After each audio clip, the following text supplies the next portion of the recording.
प्रिय विद्यार्थियों, DSS online कक्षा में आपका स्वागत है। मैं आपकी हिंदी अध्यापिका सरता सिंह आज आप लोगों को हिंदी वसंत भाग 2 के पाठ 11 रहीम के दोहे के बारे में बताऊंगी। रहीम के दोहे जो रहीम दास जी द्वारा रचित है। तो सबसे पहले हम इसके कवि के बारे में जानेंगे, अर्थात रहीम दास जी का जीवन परिचय।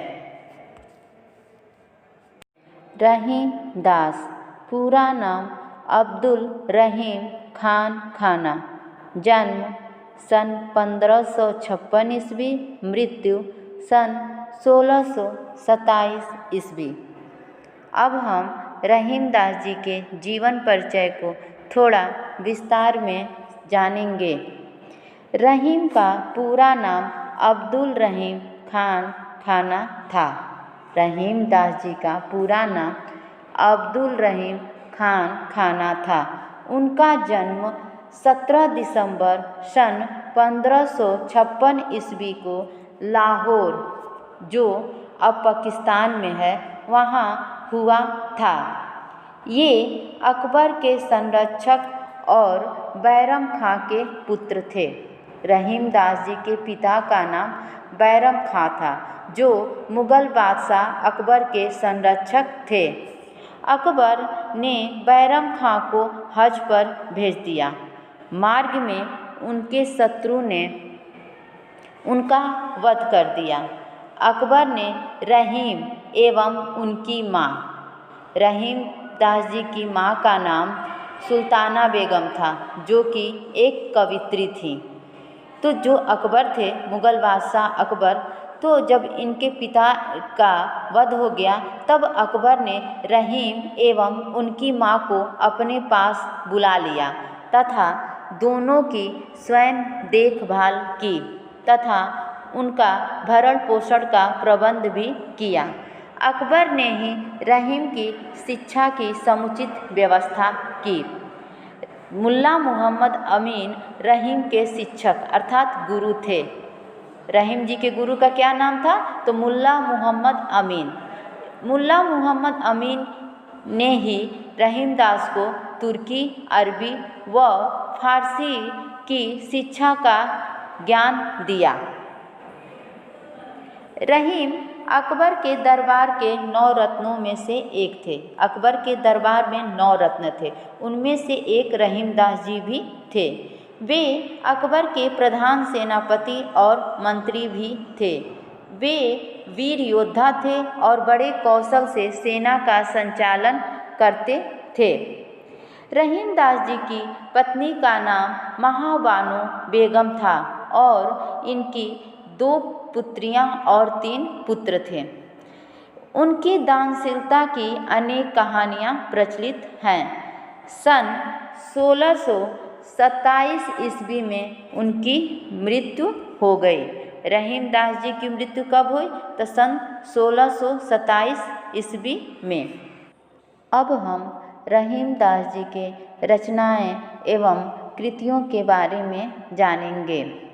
रहीम सतसई, सिंगार सतसई, मदनाष्टक, रास पंचाध्यायी, रहीम रत्नावली तथा बरवे नायिका भेद आदि उनकी रचनाएं हैं। उन्होंने फारसी भाषा में भी ग्रंथों की रचना की है। रहीम दास जी ने फारसी भाषा में भी ग्रंथों की रचना की है। उनकी रचनाओं का पूर्ण संग्रह रहीम रत्नावली के नाम से प्रकाशित हुआ है। रहीम दास जी की रचनाओं का जो पूर्ण संग्रह है वो किस में प्रकाशित हुआ है? किस नाम से? तो रहीम रत्नावली नाम से वह प्रकाशित हुआ है। अब हम रहीम दास जी को किन पुरस्कारों से सम्मानित किया गया था उसके बारे में जानेंगे। सन 1584 में अकबर ने रहीम को खान ए खाना की उपाधि से सम्मानित किया। तभी से रहीम दास जी का पूरा नाम क्या हो गया? अब्दुल रहीम खान खाना। शाही खानदान की परंपरानुरूप रहीम को मिर्जा खां का भी खिताब दिया गया।